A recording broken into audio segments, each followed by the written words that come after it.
Ship Harbor, located at the southern end of Mount Desert Island, is a haunting locale for tales of otherworldly terror. On the surface, nothing could be more picturesque than the pink granite cliffs and the green wooded shoreline of spruce and tamarack. Visitors walk the Ship Harbor Nature Trail for 1.5 miles along the cove. Despite its natural beauties, Ship Harbor exudes an oppressive air of gloom and fear, a symptom of its tortured past. Truly, the place has a hidden side. It is a land of sudden fog, unsolved mysteries, and hungry spirits. The wreck of the Grand Design is the source of the supernatural legends in the area. In 1739, autumn gales drove the 3-ton wooden vessel drastically off course, and it ran aground on Long Ledge at the entrance to the Western Way. The entire ship's company escaped in boats and landed in the nearby cove, now known as Ship Harbor. The salvation of the crew and passengers was short-lasting, and many later wished they perished beneath the waves. 200 people were aboard the ill-fated vessel. Most were passengers from Northern Ireland bound for a new life in Pennsylvania. On the shores of Ship Harbor, the company built temporary shelters, creating a base from which to explore the island and find assistance. Little did they dream of the darkness that lay in store for them. Even before all the deaths and disappearances, something strange and awful seemed to be at hand. To begin with, no one was living on the island. After escaping from the shipwreck, the people searched the entire island, which they found completely uninhabited. In vain, crews rowed around the island in skiffs, calling out and looking for people or signs of habitation. They found nothing whatsoever. A deathly quiet hung over the bays and inlets, suggesting that a great and menacing power lay constantly in wait. The French were gone, and so too the English. The Wabanaki Indians, who traditionally migrated to the island in the fall, were nowhere to be seen, and their overgrown villages were long since abandoned. The tragic and baffling fate of the Grand Design's passengers shapes the ghost stories from Ship Harbor. The enormous mortality certainly figures into some of the tales told. As many as 94 unmarked graves in the woods along the eastern shoreline lend themselves to supernatural encounters. Marooned for 4 months in the silent cove as winter set in, the company salvaged supplies from the grounded ship and fished and hunted. But still, a slow starvation set in. Exposure and death kept reducing the ranks of the survivors. Dead bodies were laid in hastily assembled rock grave mounds. The souls of some of those buried at Ship Harbor remain trapped in the cove where they died waiting for salvation. Some people report being strangely depleted of energy in certain spots at Ship Harbor, as if the dead buried nearby took the pangs of starvation to their graves, along with the desperation to feed.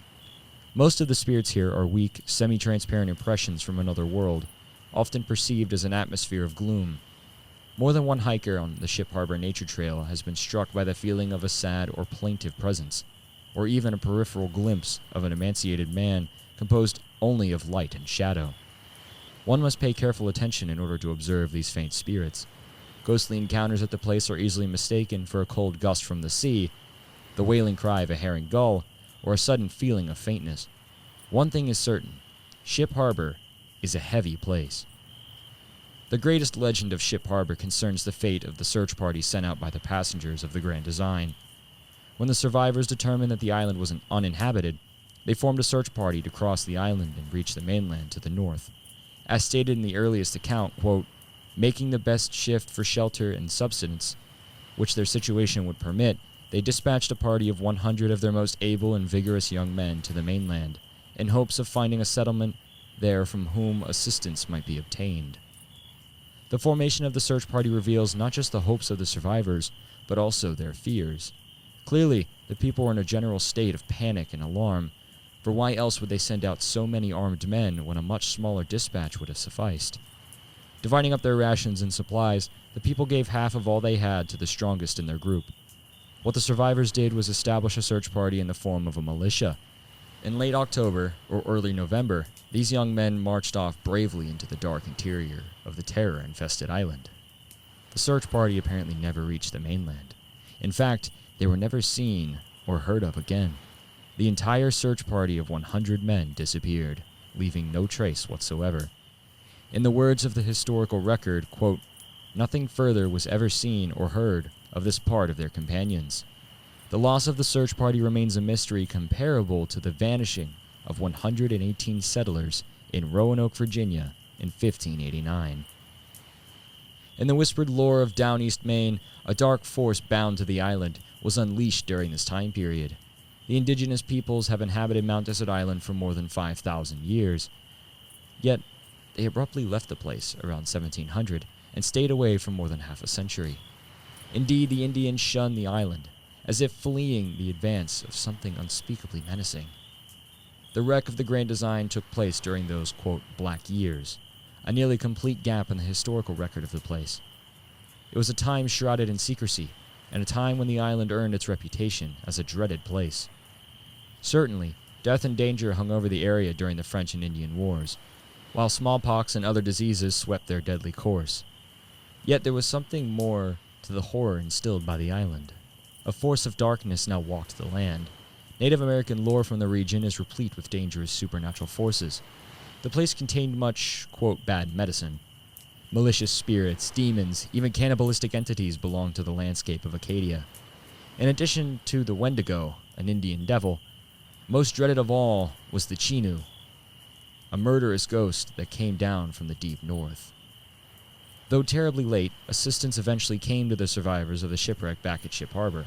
A passing party of Native Americans, noticing the tattered red clothes and bedsheets tied to trees, came to the people's assistance, carrying letters to settlers in Warren, Maine.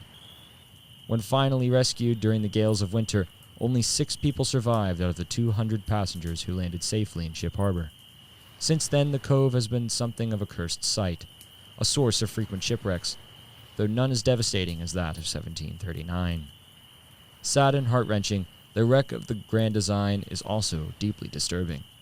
In the Cove of Lost Souls doomed to wait for eternity, encounters with the dead occur on a daily basis. Yet in the baffling fate of the lost search party stands a deeper source of supernatural horror. The ghost tales of Ship Harbor and the Grand Design hint at regions of stark terror, the bleak shores of complete unknown. And, worst of all, a glimpse into the dark heart of the island. Hey guys, Reaper here. I just wanted to thank you all for either watching or listening, whether you're on YouTube or Spotify.